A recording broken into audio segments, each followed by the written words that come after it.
ಮೇಕೆದಾಟು ಯೋಜನೆ ಕುರಿತ ತಮಿಳುನಾಡು ಅರ್ಜಿ ವಜಾ ವಿಚಾರಕ್ಕೆ ಸಂಬಂಧಪಟ್ಟಂತೆ ಬೆಂಗಳೂರಿನಲ್ಲಿ ಡಿಕೆ ಶಿವಕುಮಾರ್ ಅವರು ಪ್ರತಿಕ್ರಿಯೆ ಕೊಟ್ಟಿದ್ದಾರೆ. ಕರ್ನಾಟಕಕ್ಕೆ ನ್ಯಾಯ ಸಿಕ್ಕಿದೆ ಅಂತ ಮಾಹಿತಿ ಬಂದಿದೆ. ತಮಿಳುನಾಡಿನಿಂದ ಹಾಕೊಂಡ ಅರ್ಜಿ ಏನಿದೆ ಈಗಾಗಲೇ ಕೋರ್ಟ್ನಲ್ಲಿ ವಜಾಗೊಂಡಿದೆ. ಇದಕ್ಕೆ ಸಂಬಂಧಪಟ್ಟಂತೆ ಡಿಕೆ ಶಿವಕುಮಾರ್ ಅವರ ಪ್ರತಿಕ್ರಿಯೆ ಇದು. ಜನರ ಪ್ರಾರ್ಥನೆ, ಭಾವನೆ, ಕಷ್ಟ ಇದಕ್ಕೆಲ್ಲ ಸ್ಪಂದಿಸಿದೆ. ನಮ್ಮ ನೀರು ನಮ್ಮ ಹಕ್ಕು. ತಮಿಳುನಾಡಿನ ಅರ್ಜಿ ವಜಾ ಮಾಡಿದೆ ಅಂತ ವರದಿ ಬಂದಿದೆ.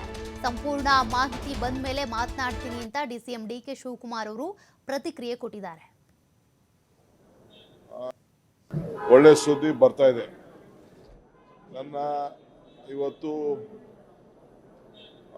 ಏನು ಡಿಸ್ಮಿಸ್ ಮಾಡಿದೆ ಅಂತ ಏನು ವರದಿ ಬಂದಿದೆ ಅದು ಸಂಪೂರ್ಣವಾದಂಥ ಮಾಹಿತಿ ಇನ್ನು ಕೆಲವು ಗಂಟೆಗಳಲ್ಲಿ ಬರ್ತದೆ. ಬಂದ ಮೇಲೆ ಮಾತಾಡ್ತೀನಿ. ಸೊ ಕರ್ನಾಟಕಕ್ಕೆ ನ್ಯಾಯ ಸಿಕ್ಕಿದೆ ಅನ್ನೋದು ಒಂದು ನನಗೆ ಮಾಹಿತಿ ಬಂದಿದೆ. ಸೊ ಜನರ ಪ್ರಾರ್ಥನೆ, ಜನರ ಭಾವನೆ, ಜನರ ಕಷ್ಟ ಇದಕ್ಕೆಲ್ಲಕ್ಕೂ ಕೂಡ ಸ್ಪಂದಿಸಿದೆ ಅನ್ನೋದು ನನ್ನ ಅಭಿಪ್ರಾಯ. ಡೀಟೇಲ್ ನನ್ನ ಜಡ್ಜ್ಮೆಂಟ್ ಏನಿದೆ ನೋಡ್ಬಿಟ್ಟು ಮಾತಾಡ್ತೀನಿ. ಒಳ್ಳೆ ಸುದ್ದಿ ಬರ್ತಾ ಇದೆ. ನನ್ನ ಇವತ್ತು